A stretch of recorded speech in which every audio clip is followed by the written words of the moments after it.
Hey, how's everyone doing? Just wanted to remind us, on March 16th, 2020, Governor Polis issued the temporary shutdown of all bars and restaurants. And so, just quick acknowledgement that almost 4 years to the day, there's almost 300 of us packed in this room celebrating. We did it. We're back. I'm Kristen Rao, Executive Director of EatDenver. I'm so excited to have you all here today to celebrate Ed Talks 2024, our 9th Ed Talks event. We love you! Thank you, Victor. EatDenver was founded by a community of independent restaurant operators, a community that has now grown to beverage brands, to food trucks and food hall stalls, and to the next generation of food and beverage professionals. We're unique. In an industry that usually fights tooth and nail, we resource share. We genuinely care about each other. We support each other, we share resources, and we care when we're going through hardships. We advocate for a more equitable industry for all. And we're a testament to a rising tide raises all boats mindset. And there's strength in numbers, and there's strength in that positivity. So thank you all for joining us today, and more importantly, for being a part of our EatDenver community. Before we begin today's programming, we want to give a quick shout out to everyone who serves on our volunteer board of directors and who serves on our volunteer committees. This inspiring group of owners and operators and industry professionals not only work tirelessly to support the food and beverage industry, but also our membership through their work on committees, programs, events, and more. A special shout out to our events and programs coordinator, Cassie, celebrating her 1-year work anniversary. And to Sarah Abel, who's our programs chair. We thank you both so much for your work. The next event is easy, it's just Big Eat. We're good. Additionally, a huge thanks to all of our committee members who serve on government affairs, marketing, membership, partnerships, programs, and our DEI task force. Additionally, a huge shout out to all of our sponsors of this event for supporting our independent food and beverage community and for their continued support for that next generation of learning. US Foods, Nice Healthcare, Ecolab, Triple C, and Tito's Handmade Vodka. And how was that breakfast this morning? Yeah. Thank you so much to Rosenberg's, to Bonfire Burritos, Novo Coffee, New Belgium Brewing, Kate's Real Food, The Real Dill, and again, Tito's Handmade Vodka. I'll clap for you. And last thank yous to our sustainability partners, EP Distribution. All the plateware you use today is compostable, and Scraps for making that sustainable waste diversion possible.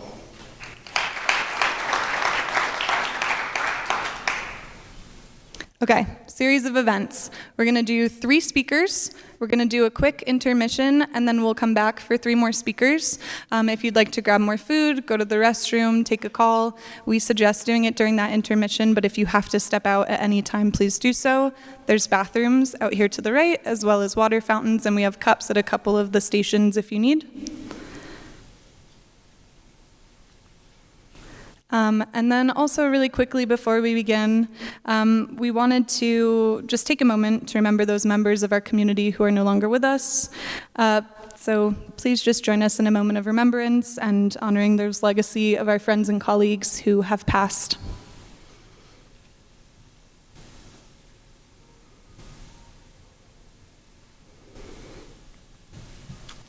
Okay, thank you.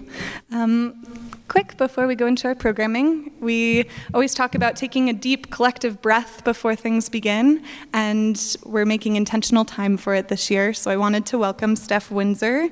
She's a yoga and breathwork instructor. She's also an educator into scientific research, and she creates educational experiences that combine traditional yoga practices with her research to empower people to learn and experience joy. So please join me in welcoming her to the stage. Thank you. Thanks, Kristen, and thanks for having me this morning. My name's Steph. I teach a lot of yoga, and I also work as a scientific research consultant, bridging the gap between scientific research and practice. We know that our lives are stressful. things are frustrating. Times can be difficult. But I've found over time, and science continues to validate, that breath work can help us feel differently. My teachers often say, if you want to change how you're feeling, the fastest way to do so is to change how you're breathing. And so I'm going to share a few practices with you this morning. Some of these things you could parcel up and use secretly in a bathroom or during a Zoom call or in the kitchen or with your clients or guests. And I hope maybe just at the end of the day, it gives you something you might be looking for. So join me in finding a seat that brings you a sense of steadiness and comfort. Maybe you uncross your legs so both of your feet can touch the floor soundly. If you're feeling a little sleepy, you might lean back into the chair. And if you want to feel more awake, you might find your way to the front of your seat. Good. And then maybe you start to just gently turn your attention towards your breath. Breathing at a pace that is just right for you. Noticing how it feels to slowly breathe in and out. There's nothing you need to change or fix about yourself, and you are inherently whole. And as you start to turn your attention towards the breath, could you try to relax your body just maybe 5% more? Knowing that letting go doesn't happen all at once. Everything doesn't change in an instant. You're welcome to keep your eyes open or close them, whatever would feel best or safest for you.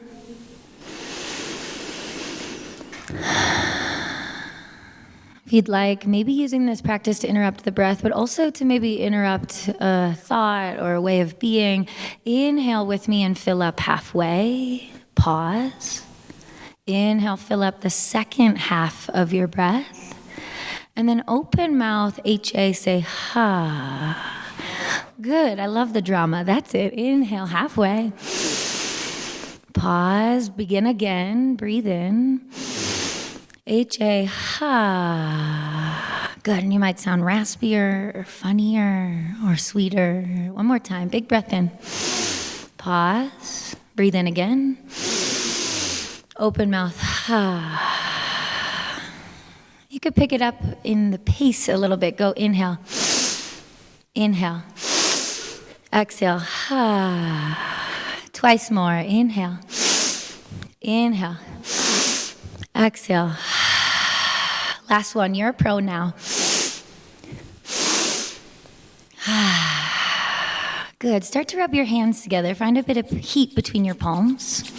Notice how paying attention to your body might help you disrupt any negative thinking and become more present. No longer ruminating on the past or projecting on the future, but being right here.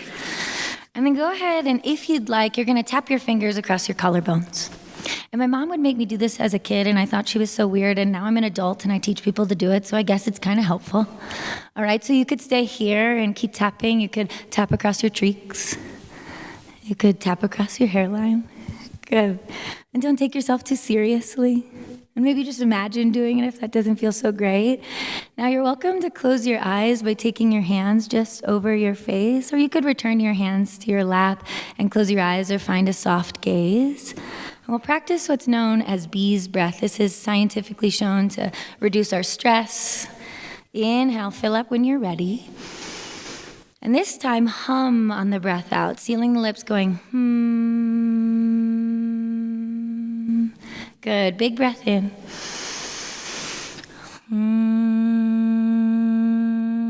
And keep going at a pace that is just right for you, breathing and humming.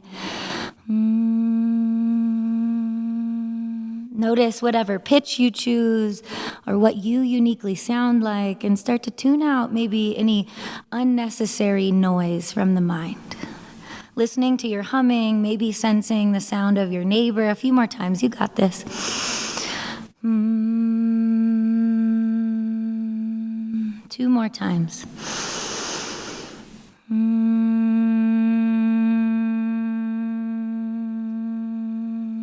Last one, really settle in.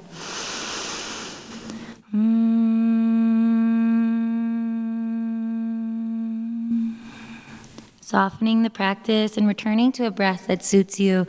Maybe taking your hands to your lap, or if you'd like, one hand over your heart, the other hand might stack on top of it. Breathing in a way that's just right for you. Again, noticing how the breath might change how you feel. Noticing how the breath might change how your heart acts, your lungs act, your stomach acts. But perhaps, maybe more importantly, the breath might help you change how you'd like to act. Join me, big breath in, open mouth. Good, one more breath in for all of us, and out for all of us. May this practice bring you patience and more of your own power, and perhaps one day gift you a bit of peace and joy. Thank you, thank you, thank you, and I hope you have a beautiful day. Yeah. So again, my name's Steph. I want to thank Devin Klug for inviting me today. A lot of my favorite students are also in the audience, I guess? I never say audience. I was going to say class. They're not in a class.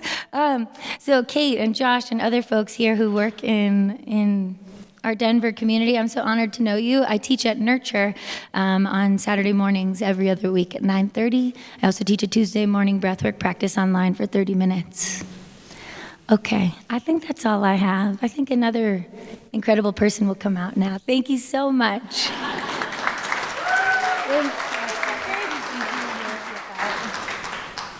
All right. Thank you so much, Steph, for that wonderful grounding breathwork session. And now we're centered and ready to get started. So my name is Cassie Lamb. I'm the Programs and Events Coordinator for EatDenver. It's a very beautiful full circle moment for me because last year's Ed Talks was my first week on the job. So I've learned a lot since then, and I'm very grateful to be a part of this community. Today, I have the honor of introducing Liz Seelye, founder and brand Wayfinder at StarryEyed Strategy. Leading an independent, female-owned brand consultancy, Liz has helped build brands on a global and local scale, from Stanley and Chick-fil-A to Legacy Pie Co., The Post Chicken and Beer, and many more. No matter the scale, her goal is to make sure businesses of all sizes are able to define and execute their brand vision. What can independently owned food and beverage brands learn from the world's biggest and most beloved brands? How can independents do things that those bigger brands can't? Please join me in welcoming Liz Seelye for her speech, Sweet Inspiration, How Independents Can Outshine Even the Biggest Brands.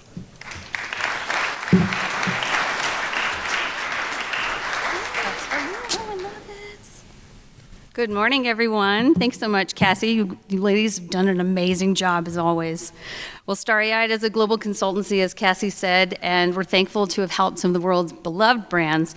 I'm excited to be here with you today to share a little sweet inspiration for how you can outshine them all. But first, by show of hands, who has seen the new Wonka movie? A few. All right. I thought this was just another remake, but turns out it's the prequel we never knew we needed. It's the story of an up-and-coming entrepreneur and how he got his start. It's how Willy becomes Wonka and all that he faces to get his business up and running.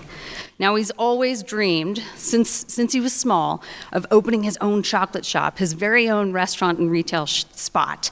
Inspired by his mom, who taught him how to make the most amazing treats before she died, he's just sailed the 7 seas for 7 years, finding the best ingredients to make his recipes.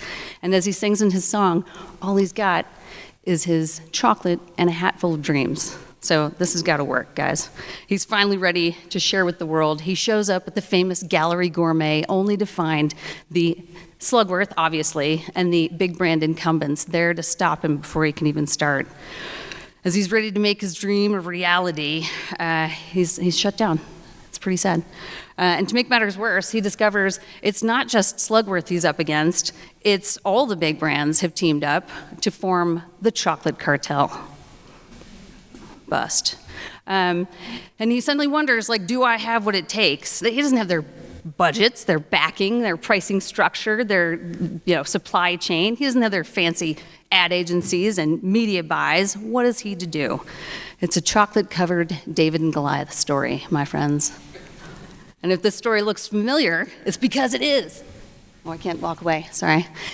This is what you guys are up against as independents every day, because the top 10 companies control more than 50 of the biggest names in the restaurant biz, and our team has collaborated with most of them. So today we're going to talk about what the biggest brands do well that we can emulate. We're also going to talk about what they don't do that we can learn from and leverage.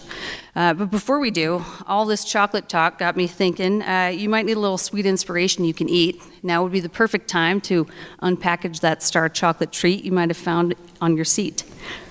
All right, back to business after that. 4 ways for us to outshine the biggest brands. Stay connected, stay focused, stay nimble, stay starry-eyed. And when I say stay connected, I mean to your guest, to your most valuable, viable target audience. Now, national chains know that in a sea of star sprinkles that represent the US population, they're to scoop up about 15 to 20% and really get to know them. And they're good at segments, they're good at studying the facts and figures about their guests. They spend big bucks, right, on segmentation studies and hours in focus groups and taste panels. But you know, what they don't do as well is move past things like age and income, the demographics. They don't often break out of the restaurant support center to get into their stores to really see what their guests are all about. Now, one of the recent surveys from HubSpot proved that in a survey of like 1,200 marketers and CEOs are the voice of the guest, right, guiding us, only 42% know demographics. And they don't move past that. They don't move past age, income, location to psychographics and what binds them, their attitudes and values. And if you look towards the end, only 24%, less than a quarter, know the causes that they care about, which is a big missed opportunity if you're to align with what they really love. Now, one of the few big brands I know who does this well, Chick-fil-A, or as my kids call it, Chick-a-filet. This is me and my new best friends last summer doing real-world research in the first Chick-fil-A store because that big brand really wants to understand what their consumer is all about, what they care about most. They do a really good job of this and understanding, you know, as you're thinking about that single source of data, putting all your POS together, all the things that you could know, really think about knowing your guest on that deeper level. And you can do that through, you know, ethnographies, surveys, intercept interviews, understand what they're all about. Another way is to really stay focused. It's hard as independents not to want to do everything for everybody, but the key for us, especially seeing how big brands and small can operate, is understanding the higher order benefit that you offer your guests. What's that North Star that's going to guide you and really define you and help you identify your signature products, the way that you treat your people, the ways that you create your place, all of these elements, especially because today's consumer want to know not just what you sell, but what you stand for. Now, we use a tool called archetypes to map out the competition. It helps us to figure out where your direct and aspirational competitors are in consumers' lives. What space do you occupy in their hearts and minds? And when we think about this, we map out and we understand where a brand can own, especially because 82% of people say they make purchase decisions based on brand purpose, which is wild, isn't it? They want to know what it is that you stand for, what your values are. More than half will spend more money for purpose-driven companies, and for you guys, 90% of purpose-driven see more employee motivation and loyalty. And 60% would earn less, which is wild. Now, big brands don't often lead with their why. They don't often lead with their purpose, but one does. Who's this? What does Chipotle sell? Burritos, sure, but why? What do they stand for? They talk about food with integrity and authenticity, and it permeates everything they do. The way they treat their people and the benefits they offer, how they build their place with all their renewable energy. These restaurants are amazing with solar and electric, and how they would execute against their promotions with all the integrity towards the forefront. They're supporting young farmers, and it goes into all that they do. Another awesome example, Legacy Pie Company. Sorry about my colors here. Legacy Pie Co. Who's been a Legacy Pie Co? Ooh, phew. It's amazing. So this too, Elias was supposed to be here today, but he's prepping to open store number 2 in Wash Park later this month, March 22. This 100-year-old pie shop, passed down to the 4th generation, really leads with purpose. They're sharing the power of pie and it permeates in all they do. So how they treat their people, empowering the bakers to, dream up the next new recipe. They empower us as people and customers. We vote for the next new flavors, and they're empowering even the community to get involved. You can actually buy your piece of the pie and invest in the pie shops as they're being built. And eventually they'll be doing an owner-operator model where we can all own our own legacy, where we can spread that and pass it along, which is really amazing. Number 3, stay nimble. So this, over here, that extra large barge is kind of how I felt working at the world's biggest restaurant company. If I wanted to make a change, if I wanted to, update the menu or a build, I had to go through insights and marketing, food safety, QA, ops, and training. You, on the other hand, can be the speedy speedboat, making changes in response to consumer demands, culinary trends, maybe cultural movements. One example here, has anybody heard of Donuts Delight? This is so funny. This is a Rochester-based, family-owned donut shop who jokingly put on their menu Taylor Swift-inspired donuts because they heard she was coming to town for a playoffs game at a nearby stadium.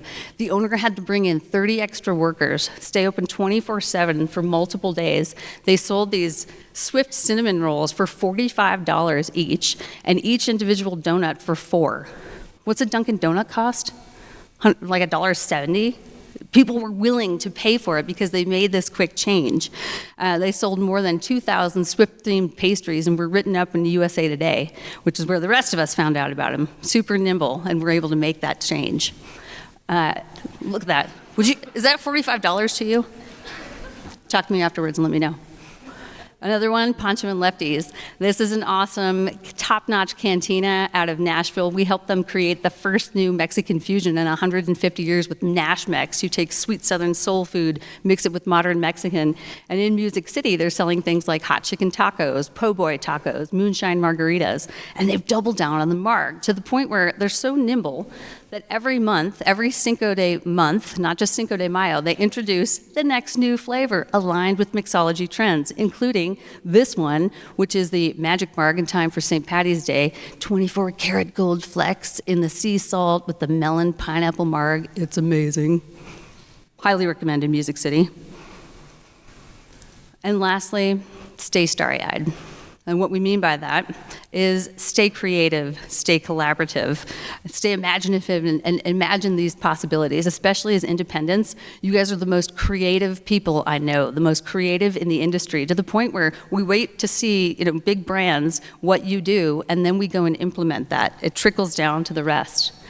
To be starry-eyed typically means to be visionary, positive, hopeful. At StarryEyed Strategy, we try to bottle that up. We try to dream up ideas and make them a reality. Because as Seth Godin, I think, said, it's not what you sell, it's the stories that you tell. That's what the guest is really, really excited about. And that's what they want to know when it comes to your purpose and what you stand for. So as we outline this, a lot of times we'll partner with brands to say, what are the promotions, but not just deals and discounts. It's what are the stories, what are the creative collaborations you can come up with. This is another example from Chipotle when they teamed up with e.l.f. makeup. A seemingly unlikely collab, but it highlighted their purpose. It was all cruelty-free, paraben-free, vegan. It sold out in 3 days, had 4 billion media impressions. Another one, Jenny's Splendid Ice Cream. I had to fly somewhere to get this. Biscuits with the Boss from Ted Lasso. Amazing. And how much is a pint of ice cream? Like $6, $7. This went for $12. So creativity can be more lucrative. You can set your own price point. Creativity can be newsworthy. It can spread the word. And even our pals at Bonfire Burrito, Amazing Breakfast, are doing this. With one restaurant, they teamed up with Coda Brewing to co-create a beer, and they have a whole slew of activation ideas. So it can be super memorable. Now, I wish I had more time to spend with you, but I'll leave you with this, just a taste of stay connected, focused, nimble, and starry-eyed. I'd love to talk with you guys later to dream up some more ideas for your brand, but in the meantime, don't give up on your dream. Be like Willy Wonka and continue on, especially because, as his mom always said, every good thing in this world starts with a dream. So you hold on to yours. Thank you so much.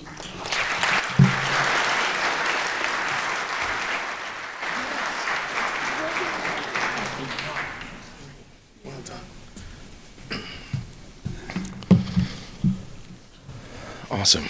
Hey, everyone. I love our food scene. Such a great community we have here. It's incredible. I have the honor of introducing Roberto Meza, first-generation farmer, food systems architect, and entrepreneur. Hailing from Mexico, co-founder of Emerald Gardens. This was when microgreens were not even a huge thing. And he came in with his partner and created an awesome microgreens company that grows year-round at a greenhouse in Bennett. Co-founder and CEO of EatDenver Food Hub, a B2B food service distributor whose model is focused on being the logistics and delivery vessel for a collective of dozens of farms, ranchers, growers, millers, beekeepers, and food entrepreneurs from all over Colorado who don't have a distribution model that makes sense. Farmers and ranchers don't wake up in the morning excited to deliver product. They want to grow, they want to connect with the soil. So Roberto and his team have created an amazing model, the EatDenver Food Hub, that connects incredible artisans and ingredients with the restaurants and food service companies that need them to do what they do best. So I am honored to introduce Roberto, dear friend, manifester of abundance, catalyst of connection, builder of bridges, to discuss from the soil to the social. Roberto Meza.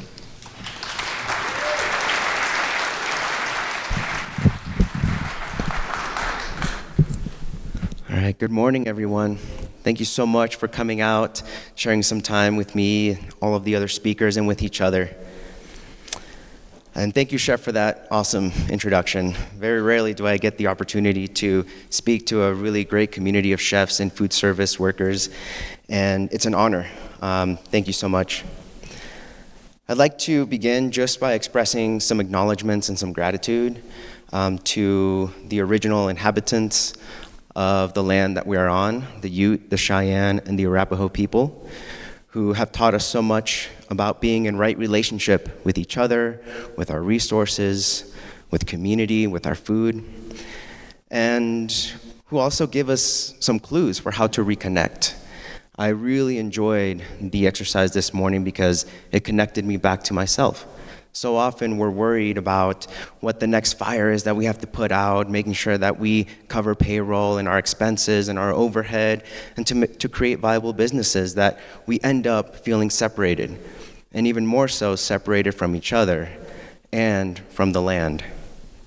I also want to extend some gratitude to my team at Emerald Gardens, who are making sure that the plants get all the care and attention they need.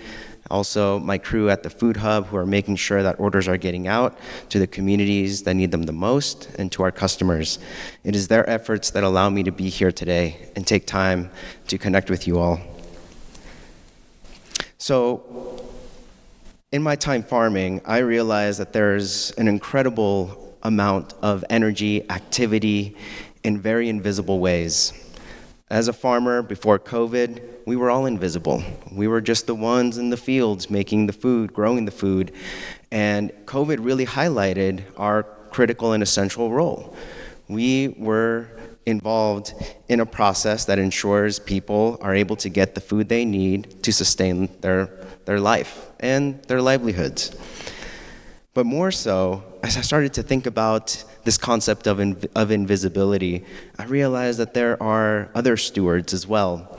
Those microbes, protozoa like worms and fungi that orchestrate incredible ways of capturing carbon and moving it around to create bioavailable nutrients for plants. And so the more I started to get into the soil, the more I realized how important it is, especially in this context of climate change and a lot of the threats that our planet faces. And just to raise your hand if you've ever heard of the term regenerative agriculture. Okay, now raise your hand if you're familiar with what that actually means.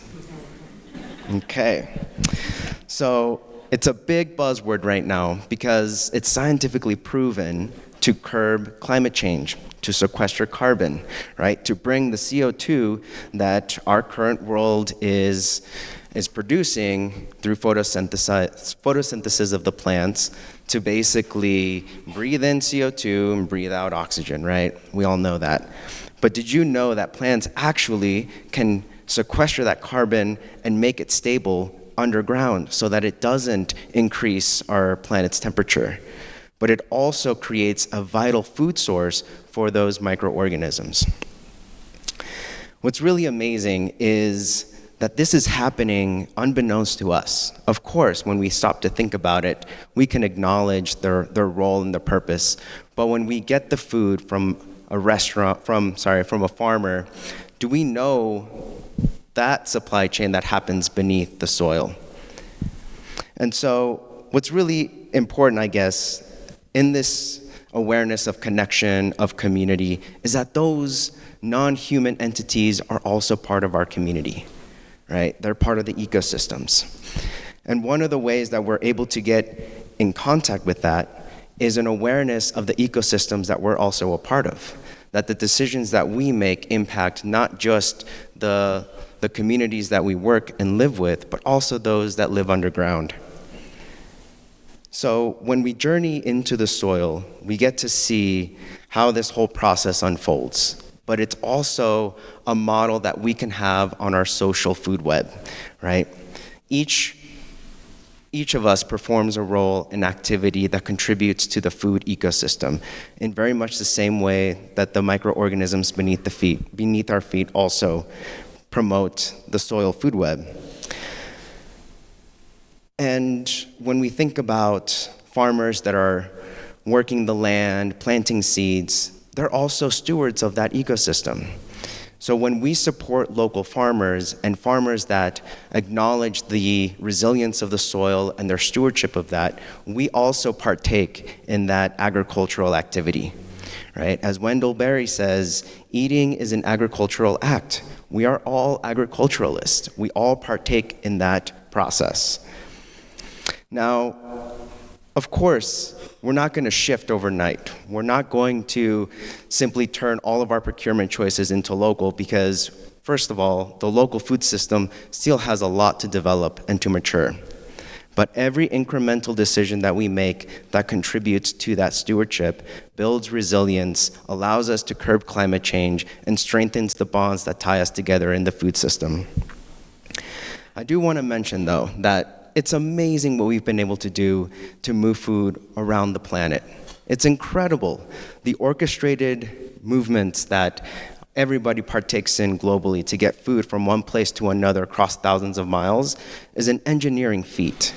But imagine if we could do that while also curbing a lot of the issues that we're experiencing globally, whether it's food insecurity, food waste, CO2 emissions, and we're instead focused on driving our food system toward nourishment, toward community, toward healing, right? I think it's amazing that we're in this incredible moment right now. COVID highlighted quite a bit for us, but it also gave us a way to be in touch with this dynamic opportunity that I feel like we're all pretty aware of, right? A just transition, where we're creating a bridge from a food system that accelerated, perhaps with unintended consequences, a lot of community impacts, but now being able to do so in a manner that allows us to bridge the gap, right? One of the things that I realized when I first started EatDenver Food Hub is that it is incredibly difficult to create a viable business based solely on values and based solely on local. We got ourselves into quite the pickle the last few years, trying to figure out how do we balance our vision of this food economy that is regenerative and that is resilient with making sure that we meet our bottom line and we're able to pay all of our workers. I'm sure many of you hold space for that tension as well. But one way that we could really do that is to think about the current efforts that are happening right now. Those of you that work that partner with Zero Footprint, for example, how many of you have heard of Zero Footprint? Amazing. Zero Foodprint is a nonprofit organization that is really changing the way that restaurants can participate in this just transition by funding and helping to create the resources collectively as a community to support soil regeneration on the part of the farmer, providing grants for farmers to actually use in cover cropping that can help heal the soil and build water retention, especially here in Colorado, right? But another way to do that is to work with local food hubs or directly with farmers. That's one way that we can directly impact the work that we're doing, not just in terms of food production, but also farming as a public service, right? And perhaps maybe the third way is also to think about those communities that don't have access to food, partnering with folks like Denver Food Rescue or the Grow House, who EatDenver partners with quite a bit. Those are organizations that are making sure people get the food that they need regardless of their economic backgrounds, because they are also part of our food economy and our food system. And so when we start to think about the global issues that are happening, we can root ourselves into the local actions that we do have some control and influence over. This is something that we're building right now. There's no manual for how to correct and course correct our trajectory. But there are conversations that we can have. There are brainstorming sessions that we can partake in.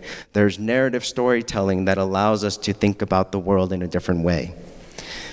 So I encourage us to really think about how we build connections, how we foster an awareness of ecosystem and relational dynamics, not just with each other, but with our farmers, and perhaps, as I mentioned, even with those non-human entities beneath our feet. So as we journey from the microscopic to the global, to the macro, from the soil to the social, we're called to acknowledge our role as stewards so that we can support the process that begins in the soil and that manifests on our plate, so that you can not only bring a joy to the people that come to your restaurants and partake in meals, but also a glimpse of a collective regeneration effort that can not only meet the immediate needs of our communities, but build a long-term plan for true transformative regenerative change. Thank you so much.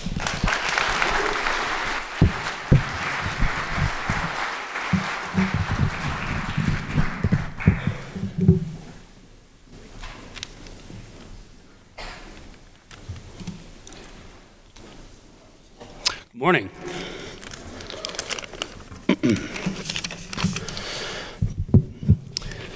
Every crew needs a captain. Every cast needs a director. Every young cook needs a mentor. Every kitchen needs a chef. And every chef needs a coach. Our next guest has made it her focus to become the go-to for chefs who want to be advocates and have put policy at the forefront, want to use their voice to make change in our food systems. And if you are a chef, you are deeply involved with food policy and you might not even realize it. You affect policy every day in your kitchens by making purchase choices, scheduling your staff's hours, and even whom you hire to be on your team. In her own words, you, chefs, are uniquely positioned to spur big picture change in our industry and the future of the food system. Chefs are the key ingredient to making our food system more just and sustainable. Katherine Miller is the principal and founder of Table 81 and the author of At the Table, The Chef's Guide for Policy and Advocacy.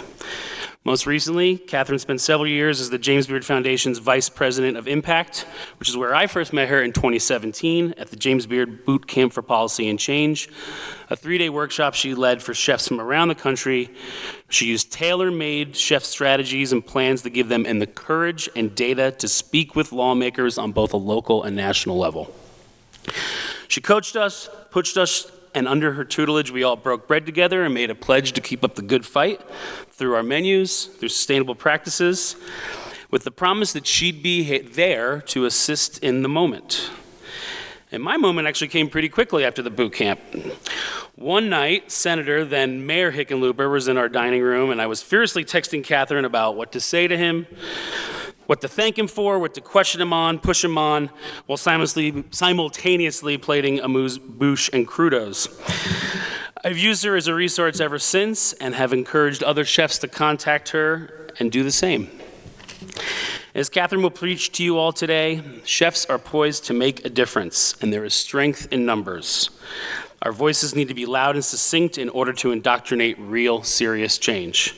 And that's where Katherine bridges the gap. EatDenver, please welcome my coach, Katherine Miller.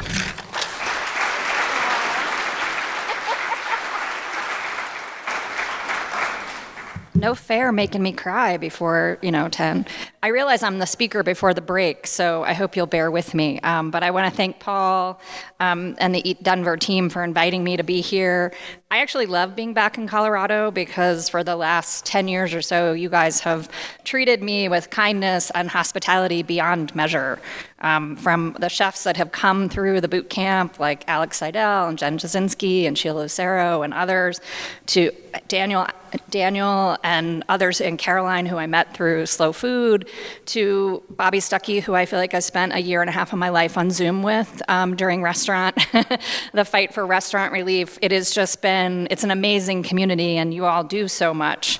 And I'm so grateful that every time I've asked, somebody from this community stepped up to come to Washington or talk to the state capitol, et cetera. So thank you. I also just want to take a second and acknowledge someone who really touched my heart here in this community and is longer with us. Brandon Foster was a friend and a colleague, and I know he's been gone for 4 years, but his work at Project Angel Heart was amazing in this community, and we miss him dearly.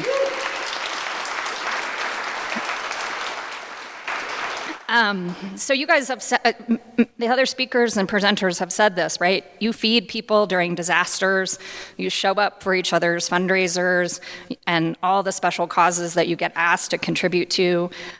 You do all of that on top of running businesses and maybe actually just being a parent or a spouse or a partner or a friend. So you already do a lot. And you're probably pretty freaking exhausted, maybe? Anybody? Yeah? But I need you, and I need this community to do even more, because the world needs you. And I'm going to tell you a little bit about why. Some may seem obvious, some may be things you don't want to think about. But our world is on fire, literally. We are facing unrest in every city and every corner of the world. And sometimes it feels like kindness and mutual support have been replaced by hate and violence. There are nearly 13% of all Americans who make less than $14,000 a year while people are sending ships into space. There are more than 44 million people in this country who face hunger and don't know where their next meal is coming from. Many of them are your neighbors. That includes 1 in 5 children. There is not a children in this world who should have to beg for food, right? There is natural disaster after natural disaster. Tens of thousands of people die each year from drug overdoses, and there is war upon war. And it is a lot.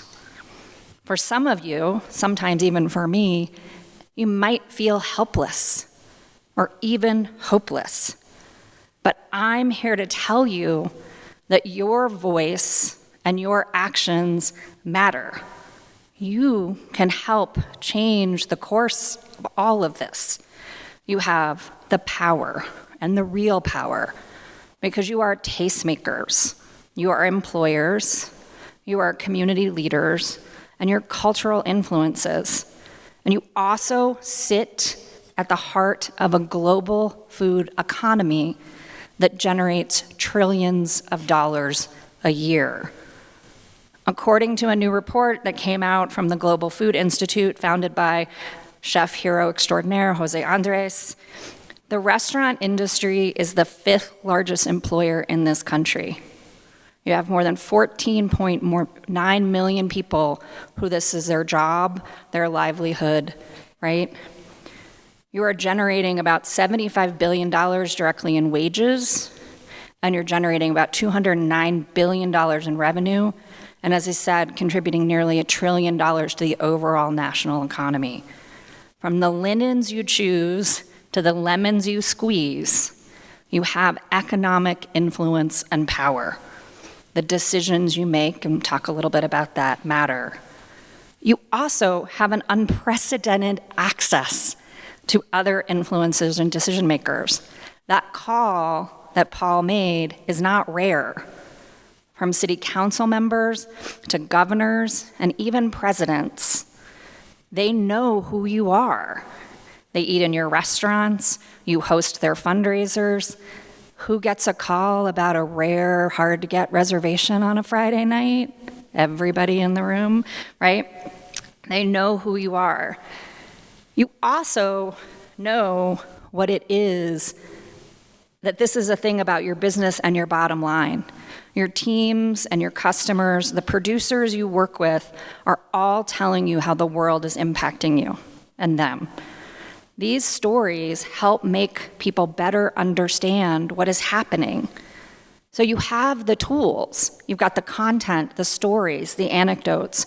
You have the influence, the economic power, and you have direct access. I'm here to tell you that advocacy groups all over the world wish they had that access, and you have it literally in your backyard.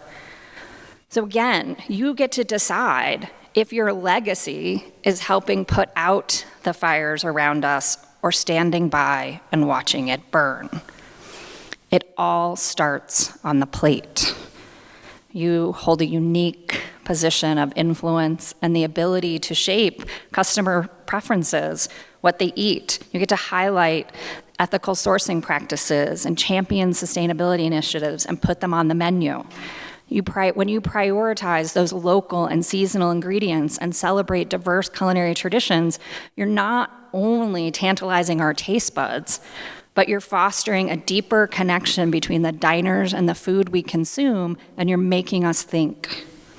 From nose to tail, root to stem, you are demonstrating the value of resourcefulness and sustainability, inspiring everybody in this room, certainly your peers, but also your customers, to adopt more conscious consumption habits. I know that some of you are like, well, duh, right? I already do this, Katherine. I already have those things on my menu. Or why does it matter? Or when I put those things on my menu, no one seems to care. But again, climate change is killing our crops. It's forcing people and whole communities from our homes. And you are here in Colorado, you're sort of at the ground zero of it, right? You know the challenges that a warming planet and fragile resources pose to daily life. The fight over the Colorado River Basin here is just a few years away from the next round of water wars. And you're not alone. The fight over resources like land and water will continue to grow in intensity and violence. And over the coming months and years and decades, you'll feel the strain of that in your kitchen. You'll feel it as products you need and want to showcase simply aren't available anymore.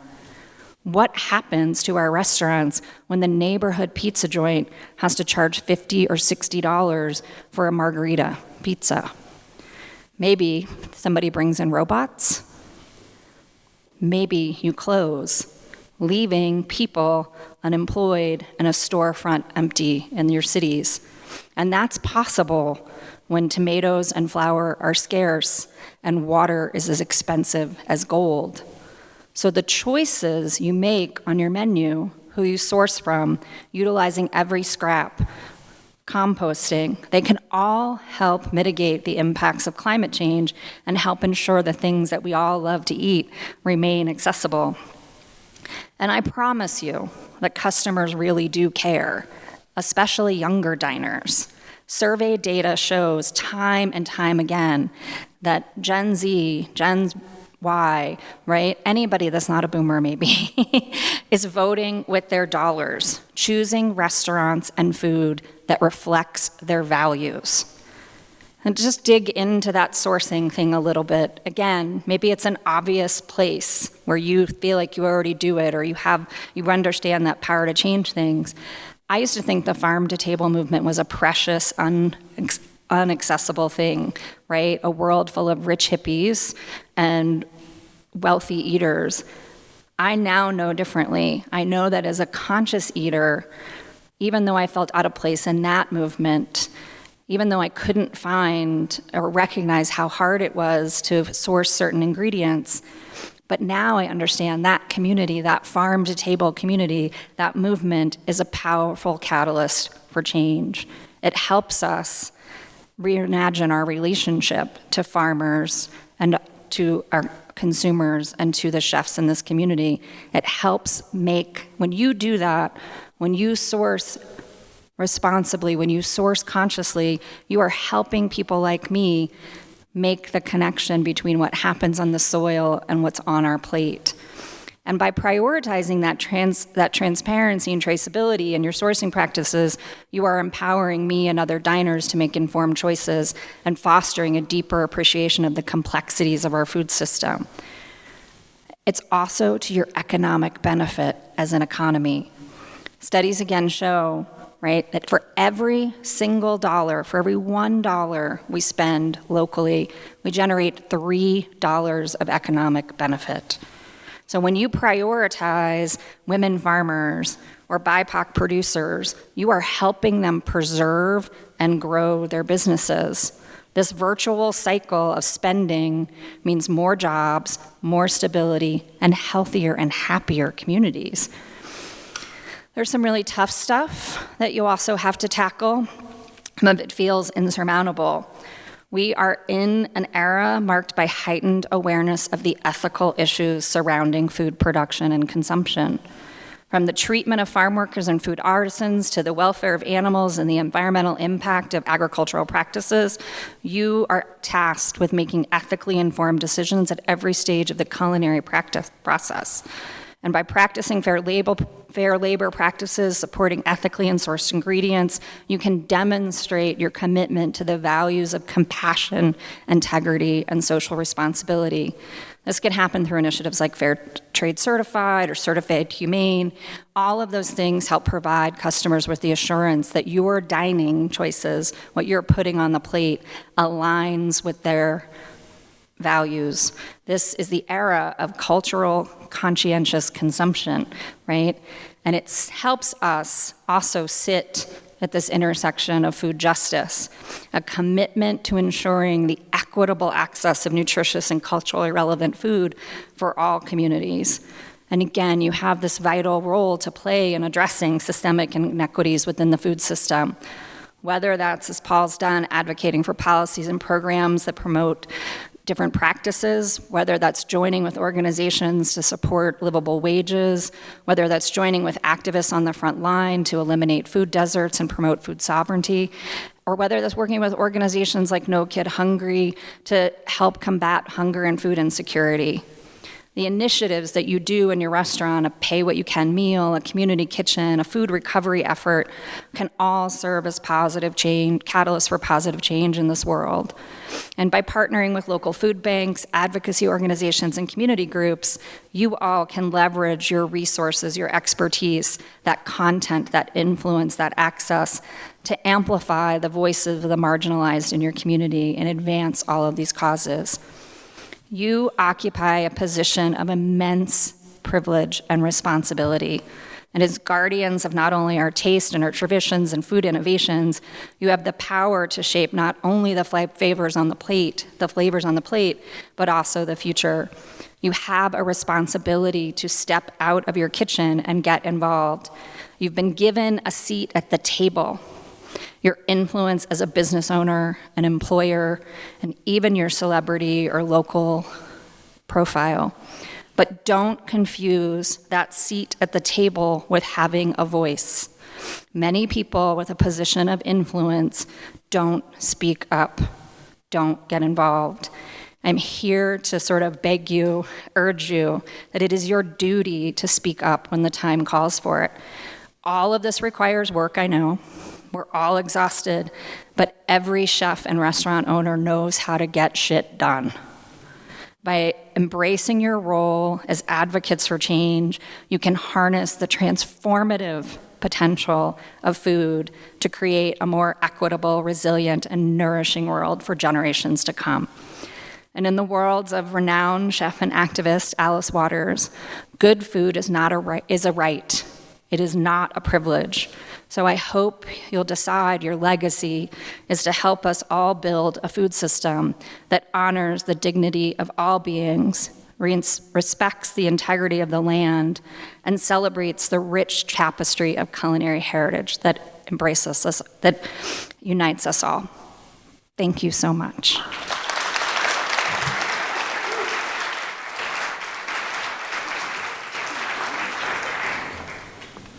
All right, might need another breathwork session after that.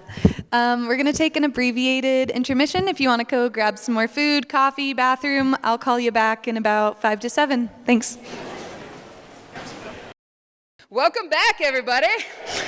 So nice to be here with all of you restaurateurs, chefs, and hospitality pros. Events like this, I love them because it gives us this opportunity to reconnect with all the industry friends that we've had over the years. That's just this for me with my friend who I'm going to introduce next. And this is Mary Nguyen, who is the chef and the founder of the Olive and Finch Collective here in Denver. I met Mary back in the late 90s when we both worked at Hapa Sushi. Mary was a sushi apprentice at the time, and she worked her way up to become the first female executive sushi chef in North America. Woo! Hell yeah. In 2013, when Mary opened Olive and Finch, she changed the way that Denver can experience chef-crafted food. Mary was the visionary behind the idea that a restaurant could be a chef-driven concept while still having casual and fast service style. So really, she paved the way for all the casual chef-driven restaurants that we get to experience in Denver here today, back in 2013. Today, Mary's going to talk about all the barriers, both visible and invisible, that she's faced along the way and through that path that got her to where she is today. So without further ado, please welcome all of us, welcoming Mary, the trailblazer and chef extraordinary, Mary. Yeah.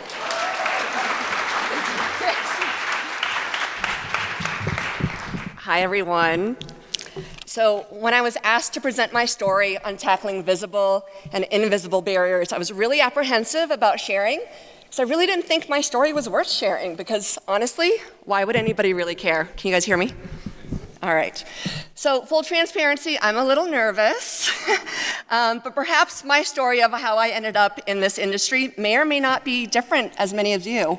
But what I hope from what you take away from my 10 minutes up here is that no matter the obstacles, passion is what should drive you. And I hope that that rekindles the fire of why you wake up every day to do what you do. So, my start in the restaurant industry isn't a typical one. My mother was pregnant with me when she left Vietnam after the fall of Saigon. So my parents came to the US with literally just the clothes on their backs, hopeful for a different kind of future for their family. And as a first-generation Vietnamese American, the expectation was always to get educated and to get a stable, respectable job, because that meant security. And what does security mean? Security means happily ever after, right? And to many people, especially my parents, the food and beverage industry is not stable, nor is it respectable. So I did just that. I followed in my older siblings' footsteps, and I went straight into investment banking and then commodities trading. But what I found was that life wasn't happily ever after. While I had the glass office and I wore the three-piece suits, my happiness wasn't found in making big deals. It was in reading recipes and cooking for friends. I found my happiness serving others and hosting parties where people connected and bonded over food. So I did what I thought any normal person would do. I quit finance, and I decided to dive deep into this restaurant industry so that I can learn how to operate a business so that one day I can do just that. So at this time, this was a long time ago, job ads were placed in the newspaper. So, I'm flipping through the classifieds, and I find that my all-time favorite restaurant is hiring for a sous chef. Does anybody remember the Beehive? No? Maybe? So at the time, there were only 2 female-run restaurants in Denver, Terry at Potager and Janice at the Beehive. And to me, the Beehive was just this amazing place that had red brick walls and an open kitchen, and they served salads that had nuts and fruits and cheese. Oh my God, it was so freaking revolutionary. Like literally, this was like 20-some years ago. Do you guys remember this? So anyway, I get dressed up in one of my fancy suits, and I print up my resume on fancy linen paper, and I go to her back door, and I knock on her door, and I'm like, I'm here to apply for the sous chef position. Here's my resume. You know, and she just looks at me, and she smiles. She looks at my resume, and she kind of smirks, and she says I'm not qualified for a sous chef position, but she'll keep my resume. I'm like, okay, you know, and at this time I had no idea, right? Like, what's the hierarchy of a kitchen? Like, what's a sous chef? You know, what are the positions on a line? I had no idea. So I walk away, I'm super deflated, I'm really disappointed, but I don't let that get in my way. I continue my search. But a couple months later, she gives me a call, and she says, Mary, I would really love for you to come in and apply for a position. I want you to stage. I'm like, okay, what's stage? Okay, she talks about it. In my pantry. And I'm like, oh my God, I am so excited. I hang up the phone and I tell my girlfriends, Janice from the Beehive just offered me a position to put away her groceries. That was literally what I knew about the restaurant industry at that time. So I was fortunate enough to be hired also by the Hoppa Group as a sushi chef apprentice, and I wanted to learn about coffee, so I got a job at Starbucks. So I did this for about a year. I would wake up, I'd work the morning shift at Starbucks, I'd work at Hoppa for the lunch shift, and then I'd work at the Beehive at night. And I did that every day for a little bit over a year. What do you think my parents thought? You think they approved? Well, if they had known, they would not have approved. I actually never told them. I didn't tell them that I quit finance to go into the hospitality industry until I opened up my first restaurant. But more about that later. So anyway, a year of working from 4 in the morning until 11 o'clock at night, I'm given the opportunity to move into a leadership role, and you know, I focus on that. And so I spend more time at Hoppa, and I end up moving up the ranks. So for any of you, does anybody know about sushi and about the myths, the Japanese myths about female sushi chefs? Well, there are a lot of them, and they still exist today. But you know, the makeup that we wear affects the fish. The perfume that we wear, because all women wear perfume, in case you didn't know that, affects the fish. Our hands are so small that we can't make sushi. And lastly, we menstruate. Oh, not lastly, there's another one. We menstruate. And so our emotions cannot handle the just the high volume that a sushi chef has to be able to produce. And then lastly, our body temperatures, women, just FYI, they're warmer than a man's. So when we touch the fish, we ruin the flavor of the fish. So the next time you're in your sushi restaurant, take a look at all those men behind that sushi bar. Notice if there are any women, because these myths still exist today. So anyway, for me, this was 20 years ago. So you can imagine the discrimination that I faced. The sexual advances, the sexual jokes. I had coworkers threatening me with knives, keying my car. I had male supervisors ask, "Are you on your period?" Because I was trying to hold somebody accountable. So anyway, I stuck it out. And I left Hoppa to open up Parallel 17, and when I did, I was the only female sushi chef in North America.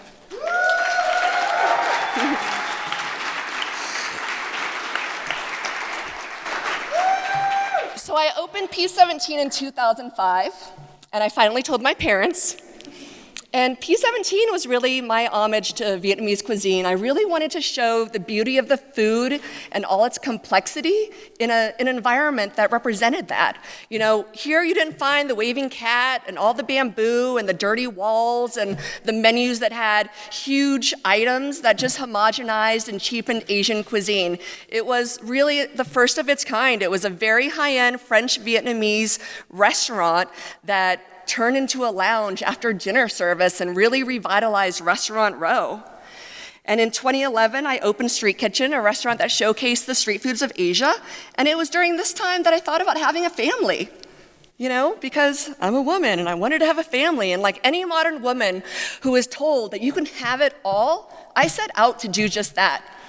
But believe it or not, slaving away on a line, morning to night, my biological clock was ticking. Actually, it had expired.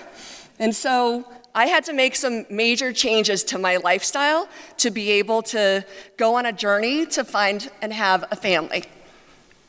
So one of the things that I had to change in my lifestyle was something that was really difficult, and that was my diet. I had to be really intentional about what I ate. And that was really difficult because we all know what that's like, right? At the end of the day, when we're having our meal, we are sitting in the corner on a milk crate, over a counter, over a sink, eating whatever we can find. I love Taco Bell, that's what I do, or fast food, whatever it is. We're not looking for chef-driven, scratch-made food because it's midnight, right? No one's serving it because we just served it to everybody else. But I had a really hard time with that. When I could find chef-driven, scratch-made food, it was not only cost prohibitive, but it was time prohibitive. So what did I do? I decided that I was gonna open up a restaurant that was accessible and that you shouldn't have to have a lot of money or a lot of time to eat well. So I set out to open up a restaurant that would serve breakfast, lunch, and dinner in an environment that served chef-driven, scratch-made food in the back of house, but had a casual front-of-house counter experience. And this was in 2012, and everyone I told said, don't do it. What are you trying to do? Why would you ever open up a fast food restaurant? But that's not what I'm trying to do. I'm just trying to make great food accessible, because it's not. So I didn't listen to any of the voices that told me that it was a bad idea, that Denver wasn't ready. I wanted to be able to make great food accessible, and if it's not for everybody else, then maybe it's gotta be just for me. So Olive and Finch really, truly became a passion project. So on December 3rd, 2013, we opened our doors. We opened our doors, surprisingly, to a line out the door. And in 2014, we were awarded Best New Restaurant by all the major publications, which was the first time that any casual counter-style restaurant had not just been nominated, but even won. And I was finally pregnant with twins. So, smooth sailing? Unfortunately, no. I was working way too much, and I was also pregnant with twins. And I was in and out of the hospital. And as much as the doctors told me, you need to slow down, you need to stop, you need to change your life, I just couldn't do that. So I found myself in the hospital for 3 months on bed rest. 3 months, mandatory bed rest in the hospital so that these babies inside of me can grow. And at that time, I started to realize that I needed to make some changes. So I made the difficult decision of closing Street Kitchen. And so then the twins were born. And they were grossly premature. We almost lost one of them. And so I spent another 3 months in the hospital. And at this point, okay, I need to make some bigger changes, right? So I decided to put in motion steps to close P17 and expand Olive and Finch. So twins get healthy. 2017, we open up Cherry Creek. All right, so what do you think now? All right, so we opened Cherry Creek in 2017. 2 months into the opening, the bottom drops out. One of my twins is diagnosed with stage 5 cancer.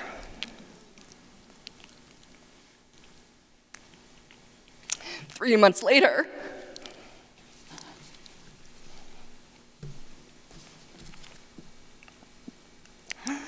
the other one's in a full body cast because of reconstructive surgery. So what do I do? What would you do? I doubled down. That's what I did. 2018, we opened up our 3rd location. That's our wholesale facility. 2019, we launched a line of grab-and-go products. 2020, what happened then? Well, that was COVID, and that didn't just happen to me. That happened to every single one of you, and we all know the visible barriers that created. And in 2022, we moved our production facility from a 6,000 facility to a 13,000 square facility. In 2023, we launched Little Finch, which is a new concept. And now it's 2024, and we've got a thriving wholesale business with products in the airport, hospitals, and grocery stores.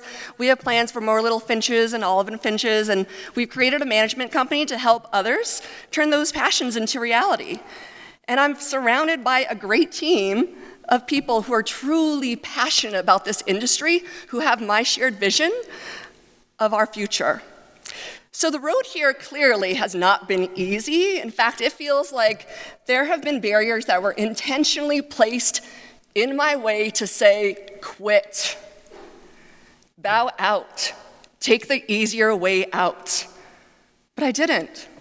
Because like all things in life, hard times pass, and you truly cannot appreciate the good without experiencing the bad. So if you can take anything away from my story, take away that both invisible and visible barriers are going to be placed in your life and in your work. That's inevitable. But the only thing you can control is how you respond to them. The response that you have to the adversity that will determine whether or not you're going to be able to achieve your goals. Find the why. Because if you can find the why behind what you're doing, that will keep you moving forward, and let that passion drive how you handle what life throws at you. It's truly what motivates me every day as I encounter small, large, invisible, and visible barriers. And lastly, this industry that we are all in is respectable. And it's important to me to be a part of the evolution of this industry and to help it become a respectable and equitable career path, where we as a company are paving the way for everyone passionate about this industry. Find a path that offers stability, security, work-life balance, and growth. Thank you.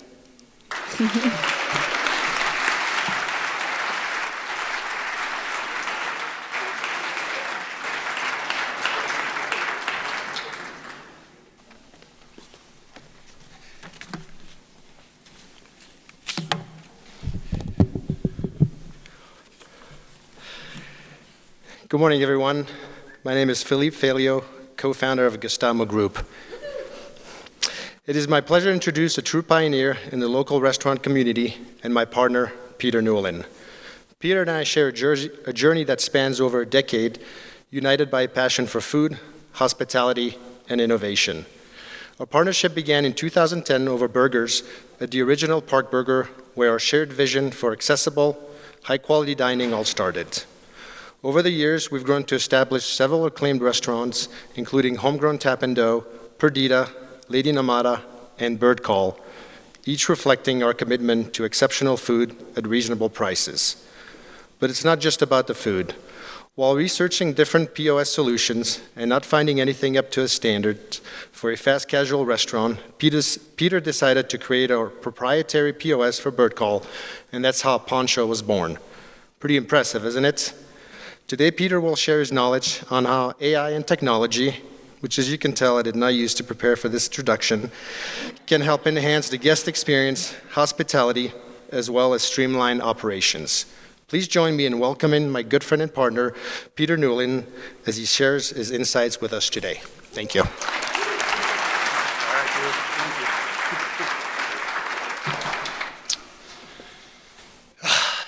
All right, guys, I'm super excited to be here. I think I'm nervous to speak today for two reasons. One, I don't think there's a community of people that I respect more than EatDenver. EatDenver, taught me everything. And, I've looked to it for mentorship, for friendship, for support, when we were scared. And it's always been here, and I don't think there's many restaurant communities that are as strong or as powerful as EatDenver. And I think the second thing that makes me a little nervous about talking about today is we're just in such a wild time with, general AI and generative AI. And so it's a topic that, yes, I've spent the last year studying and figuring out modern applications, but in all reality, there's so much that I don't know, and I don't know where it's going. So a lot of the things that I'll talk about or I'll share or ways that I'm utilizing the tools are from a prediction standpoint, less from I don't really know. Let me just get this thing going. So just to give you a little background, my name's Pete, and I spend my day more on the creative side of restaurants. I have a complete love of experiential dining and how restaurants come together. Jean-Philippe, I couldn't be more blessed to have a partner like Jean-Philippe because I don't even cook. But, one of the things about restaurants is the breadth of skill set actually necessary to be successful. It's insane. So I've really spent the last decade of my career from everything from real estate development, love of interior design, love of graphic design, love of branding. It's amazing to see that the ways a restaurant can impact you outside of the food. And so it was a year ago, I had the opportunity to go sit down with one of our investors who's an incredible fund manager in the city of Denver. So it was probably November of 2022. And I was sitting down and I was telling him our pipeline for our future release for our Poncho technology year, and I was super excited. And he sat there looking at me like I was an idiot, and he was like, but have you seen the release of ChatGPT? Have you seen how it's gonna automate code writing? Do you realize what's coming? And I've never felt so humble or like I have absolutely no idea what he was talking about, but I instantly left and probably did the same thing a lot of everybody in this room did, was I instantly looked for, I just instantly went to chatgpt.com, openchat.com, and I was like, I started with the same prompt that you guys probably started, like write a love letter to my wife in the tone of Snoop Dogg, and my brother and I aren't that close, and I was like, he's a Shakespeare professor, like write an apology letter to my brother in Shakespeare's tone, and I was like, I don't know what it says, but I feel like the relationship's getting a little bit better. So, that's really kind of where it started, but then it evolved so quick, just through curiosity. What I quickly found was like, well, yes, it can do all of these fun, playful things, but it can also solve a lot of problems that we actually experience in the hospitality industry. And there's actually so many applications. And the thing about, starting to use these general AI tools, not specific AI tools, I'm just referencing more like ChatGPT, Gemini, or any of the other large language models, is that, once you start getting going, you start to realize that this model can solve almost any problem that you're trying to throw at it.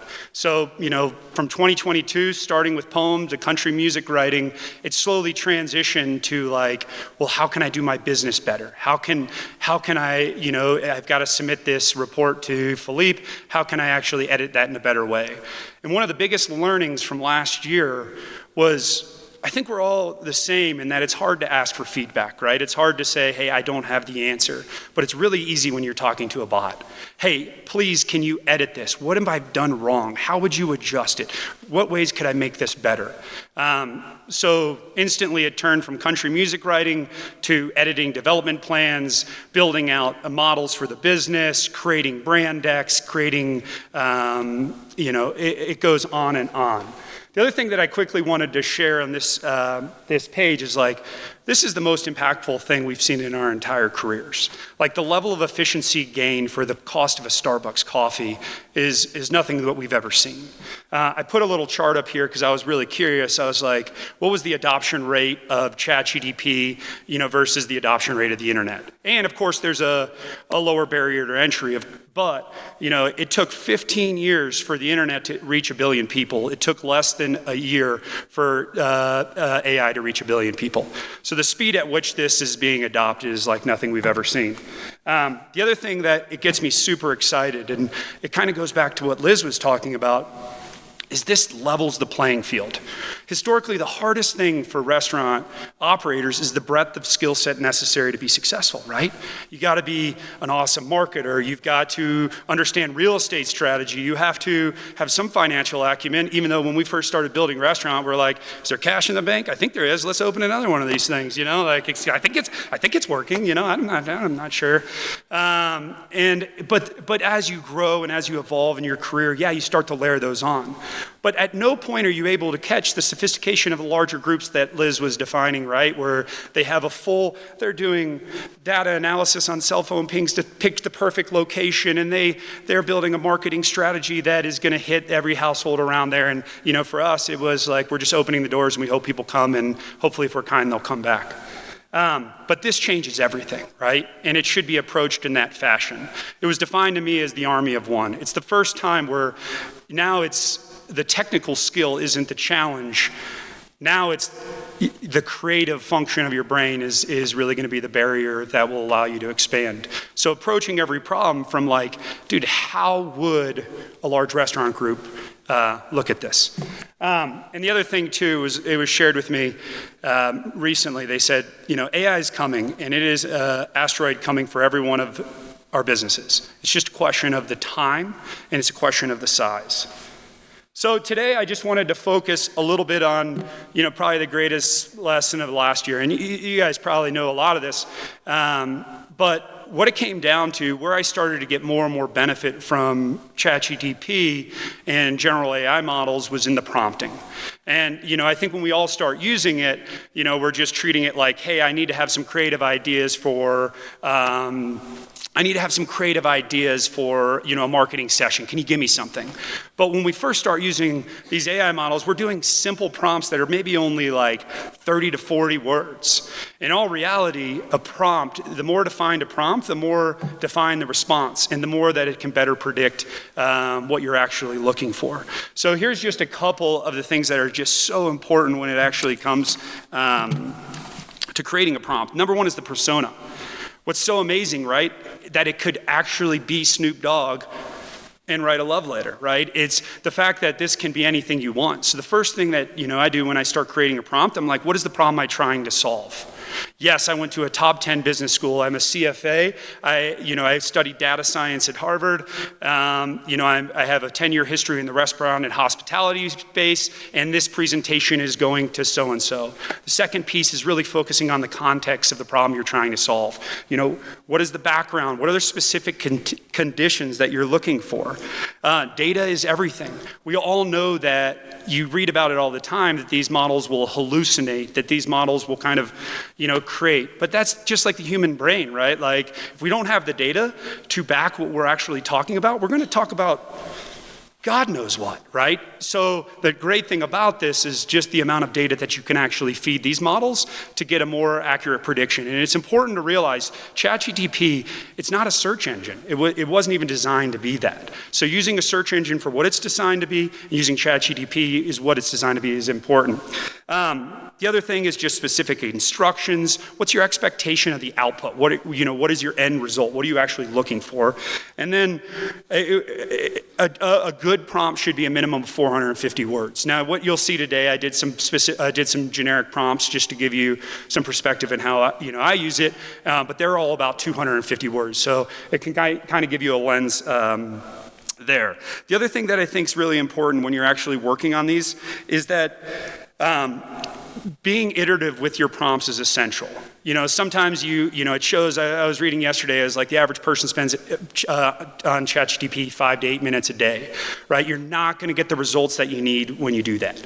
So when you're talking to these bots, when you're fine-tuning your bots, when you're creating your own specialized bots, which you can actually do in the playground, you need to constantly respond, talk to it like it's a team member, and really help it get you to the end problem that you're trying to solve. And then, manage those probabilities, because in the end of the day, the more specific you are, the more that you give it, the better it'll turn out. So I did just want to quickly, I'm going to do a quick little create a restaurant concept. So, one of the things that I think that's great about ChatGPT and large language models is just, okay, maybe today it can't get you 100% of the way, but it's a hell of a lot better of a starting point than what we've seen in the past. So here's a prompt that I created to just start, like, okay, we gotta create a new restaurant. And this will take into consideration a lot of those prompt goals. As a seasoned restaurateur with an extensive training from the world's most prestigious Italian restaurants, I've honed my skills under acclaimed chefs. I've worked at the top 10 Italian restaurants in Italy, New York, and attended an acclaimed culinary school in Florence.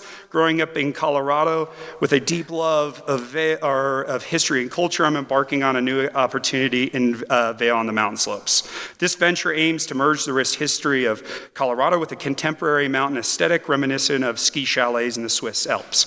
Envision an ambiance defined by brass accents, pristine white marble, beautiful barnwood, and seats covered in luxurious sheepskin, all curated with a similar style to that of a mountain collection from a modern contemporary furniture company, often in great shopping centers. The menu, though concise, will offer a sophisticated blend of Italian dishes, innovative modern pizzas, promising a culinary experience that pays homage to Italian traditions, while embracing Colorado's pioneering spirit. Your first task in this ambitious project is to conceptualize a name that captures the essence of Italian elegance with the storied landscape of Colorado. The name should serve as a beacon, drawing guests into the world where culinary excellence meets the rugged beauty of Rocky Mountains. Give me 10 names and explain their meanings. Well, I picked the one that I like the best. Bettabella, I think that's how you pronounce it, probably wrong, but just translates to beautiful peak, capturing the scenic beauty of Colorado mountains and an ode to Italian history. I mean, 5 years ago when we were concepting names, it was the hardest thing. I mean, you're writing countless names on paper, you're going down the street, like creative functions have completely changed. We now have the roadmap. It's a question of can we actually implement the roadmap? You know, historically, one of the challenges of young restaurants was like, do you have the training materials? Do you have the so-and-so? You got all that now. Now it's just a question of can we do what we do best, go in there, execute, and have the gentle pressure that Danny Meyer always talks about. Well, I have to have an interior, right? And for me, you know, I go back to that same prompt. And, you know, if you guys have used Midjourney is a tool that you can talk to through a platform called Discord. Discord, I don't know much about it, but I think it was like a gaming platform similar to like Slack. And so a lot of these kind of AI bots, you actually have to talk to them like Adobe Firefly and so on. But I needed an interior, and you know what you want. Now it's just creates better visuals as you go to that architect. So for me, I was like, when I started thinking about this place in Vail, I was like, well, I need sheepskin. I got to have brass accents. Got to have cool barnwood. It's got to be modern, but still be Italian. And I mean, when you actually start looking at these images, these photorealistic images, I mean, they're incredible. And to have this level of starting point is just, it totally changes the game. Well, I'm not a chef, so I got to create a menu, right? And you know, of course, all of these images that were created are also created in this tool, Midjourney. They actually look real. But you know, here's a perfect example of a prompt. You know, I'm a celebrity-trained chef who won top viewed culinary show. I've trained worldwide under top, you know, Michelin star restaurants, James Beard, ... Craft a menu. Remember, the concept is simple, just 3 appetizers, 3 pizzas, 3 pastas, 5 entrees, 2 desserts. It's approachable, has modern characteristics while respecting Italian transition. I mean, and I'm just talking high level here. None of the stuff that, you know, and these prompts is really showing any of the existing data that lives within your restaurants, right? The power of your restaurants is going to be that data, right? It's going to be what exists here. And so now menu curation could be things like, oh, I'm getting kicked off. Am I getting kicked off? Oh, I'm getting kicked off. All right, let me go to my last slide. Gosh, that's what you get when you don't practice, right? So let me just show you one last thing. So as you can see, it's scrubbing the internet and providing a really concise menu that's pulling from some of the best chefs from around the world. The only other one thing I wanted to share real quick is just the power that this has for financial modeling. You know, one of the biggest challenges that we've had historically is putting together models, better predicting what the restaurant will do. They can run off historicals, but this is just an example of, if you snap a photo of how you can actually get it to put together some pro formas for your restaurant business. And it created this entire pro forma that has a debt schedule that goes into the payback period, that tells my IRR, that helps me understand, is this a good investment or is this a bad investment? Historically, when we opened Park Burger and Park Burger Hilltop, it was like, there's an empty space, we think we can make it work. We don't have to have that level of risk in our business anymore, right? Use this tool to mitigate the risk. Running a restaurant is hard enough as it is. Let's mitigate that risk. And I'm just going to go through a couple last things, and then I'll leave you guys.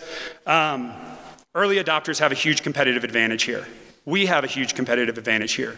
I don't necessarily know what applications are going to be best for you to use it, but I just encourage you not to ignore it. Because as you saw from that early adopter chart, this thing isn't going away. And the two big things that are going to change in the next year regarding AI in our applications for restaurants is, one, we have a huge memory issue. So right now it's like if you started talking to this ChatGPT, a lot of the reasons why I save a lot of my prompts is because it can't remember far back. You know, prompt can only be up to 4,000 words. So, or at least today, that's going to change. Eventually in the next, maybe it's a year, maybe it's 2, maybe it's 5, it's going to be able to remember everything. And the second thing, today it will give you the answer, tomorrow it'll complete an action. You know, today it's like, dude, I got to go to Florence, tell me everything that's cool about traveling there. You know, I'm a little indie, I want to go to cool rad restaurants that nobody knows about, that have high rating. Yes, it'll give you that, but you still have to put that plan together, and there's a lot of back and forth. In the future, it's actually going to complete those actions, and that's what's going to be so transformative. So don't ignore it. And the other thing is, this is a complete new operating system that the world's going to be using, right? Microsoft was the point and click. iOS was the touch screen. And this is going to be parallel, and it'll all be voice. And then one of the probably, if there was ever, I had the opportunity to go to the CEO Empowerment Court at the Vajal Institute. It's about $1,000, without a doubt, was the most impactful training seminar I ever had the opportunity to go to. So I just strongly encourage, follow these guys, see what they're doing. So in the end of the day, that's all I got. Thank you so much.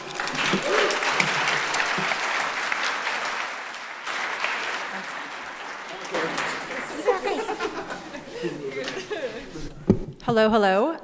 My name is StarryEyed. I'm a partner at Baltz & Company, and I'm also on the programs, or I am the programs chair for EatDenver. A huge, huge thank you to our committee for their heart and hustle in making today happen.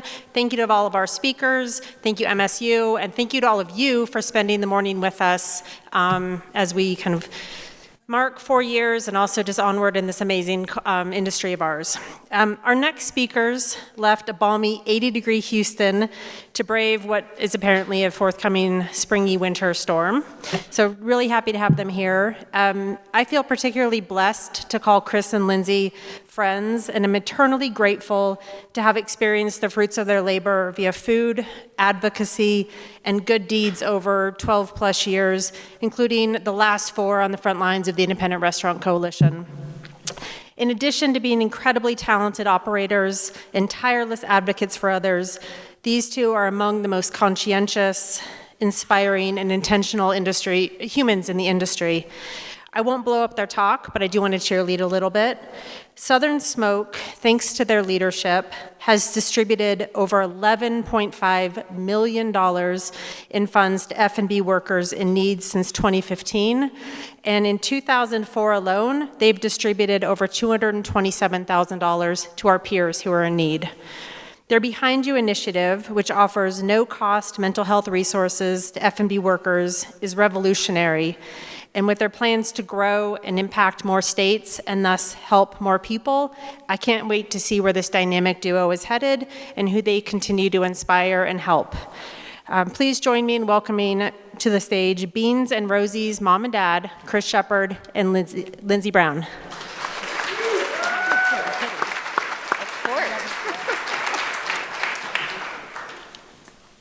Glad I don't have to do that.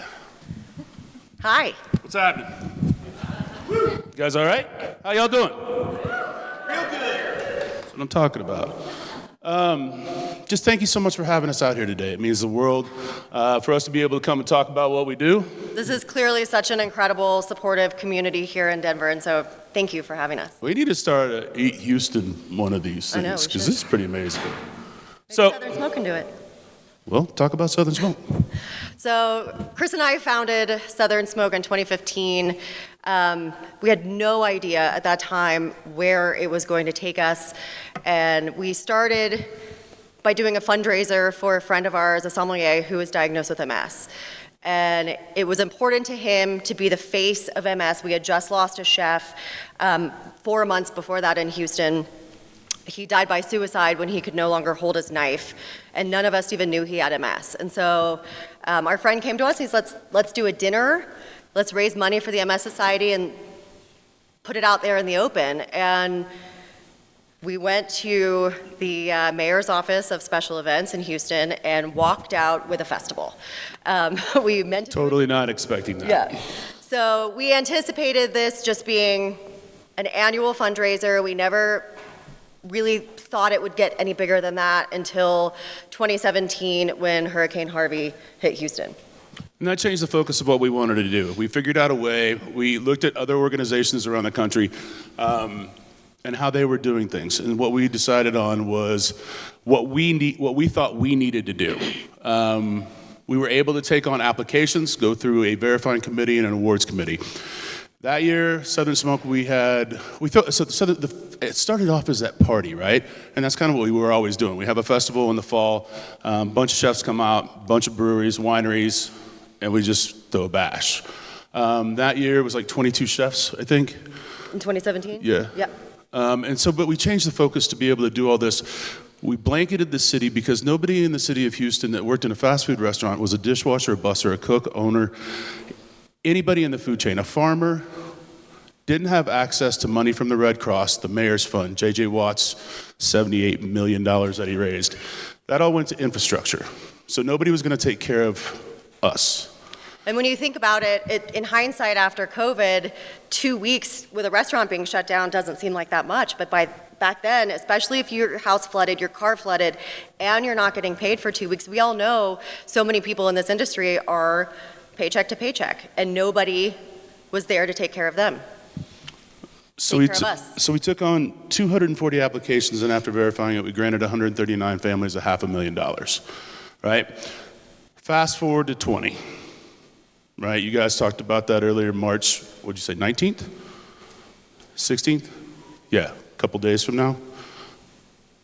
By the middle of April, we had 36,000 applications in nationwide. We had just hired our second employee in February.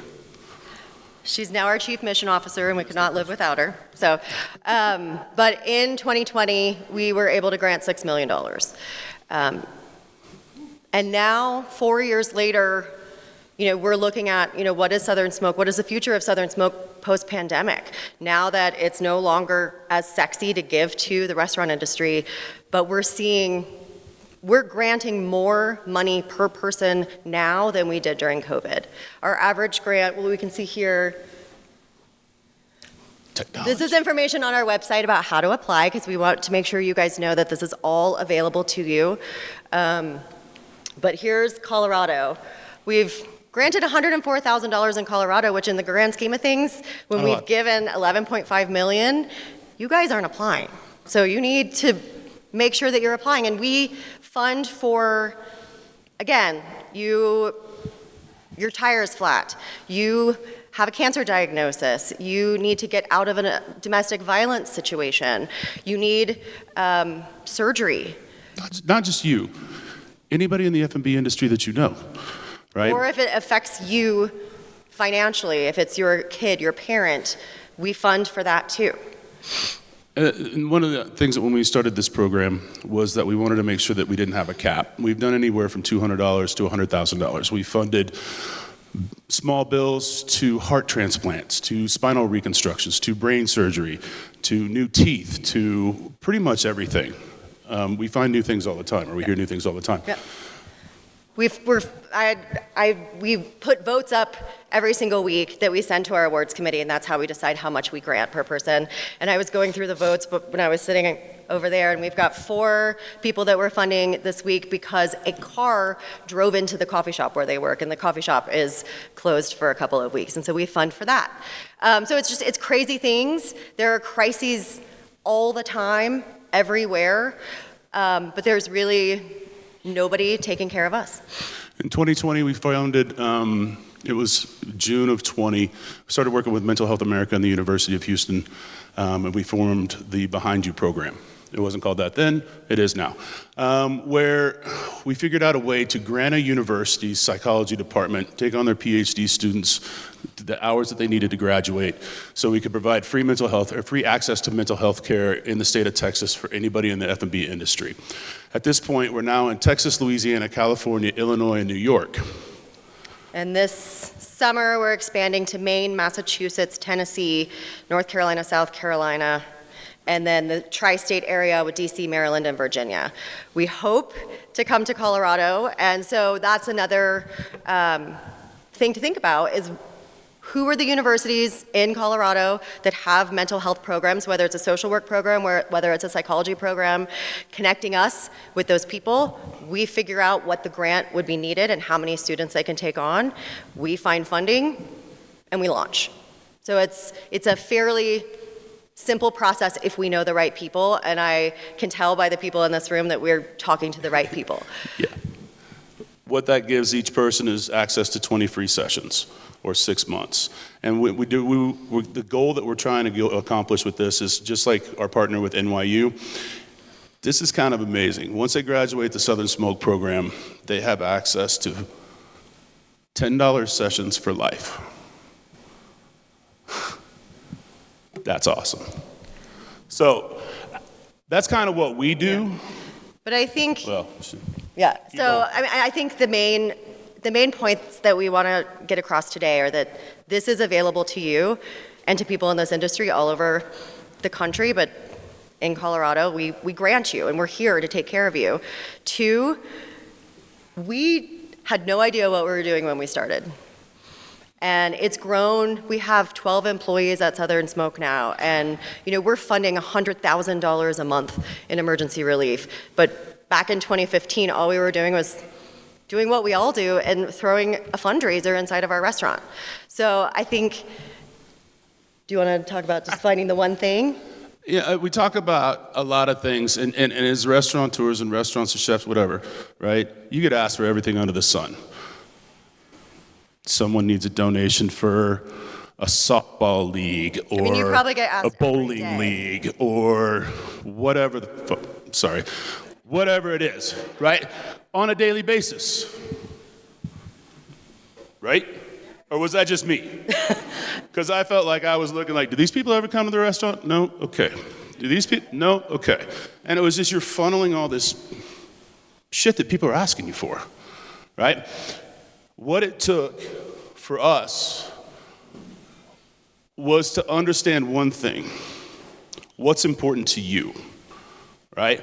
What's important for you as an individual to be able to stand there and say, this is what I'm going to take care of. We chose one thing. We chose our F&B industry because nobody else is going to do that. Well, some people do. Absolutely. But in a lot of different ways. In a lot of different ways.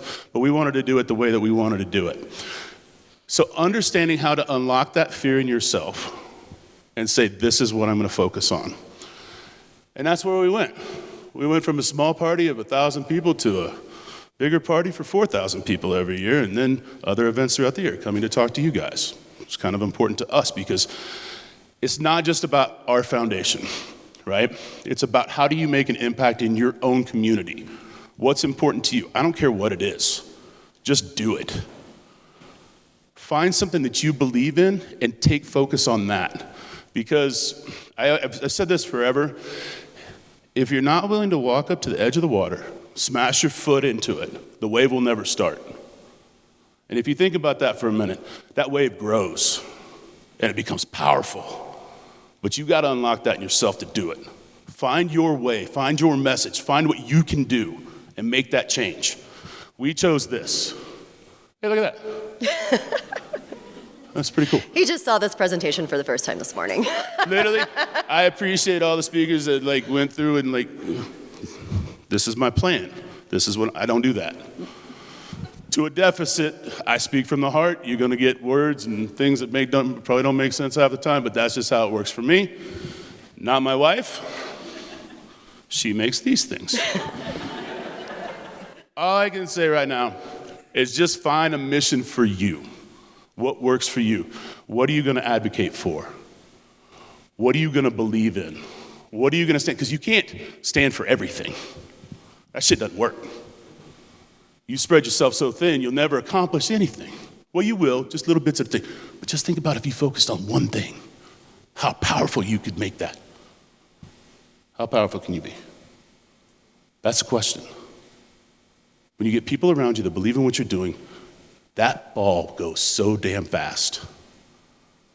2015, didn't expect this. That first year, we wrote a check to the MS Society for $181,000. Last year's festival, we raised $1.8 million in one day. That's how fast that ball get going. So, we haven't got kicked off yet. I think it's probably. Okay, do me a favor. Stand up.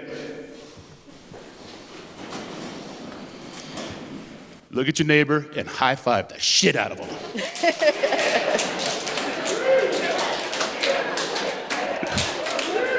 That's what I like to see. Now, take this out into the world, believe in yourself because, quite frankly, you're the only person that can tell you no. Everybody will doubt you. Believe in yourself. Because when you can do that, you can run so far. All right? Thank you for having us in Denver. And you guys have got something special going on in this city. Don't forget that. Love your neighbors. Thank you. Okay, everyone, thank you so much for joining us today. If you're a prospective member, please visit our new welcome table. Please grab burritos, bloodies, a ton of bars, bananas on your way out. Just rid us of all our food and beverage, please. And we'll see you at Big E.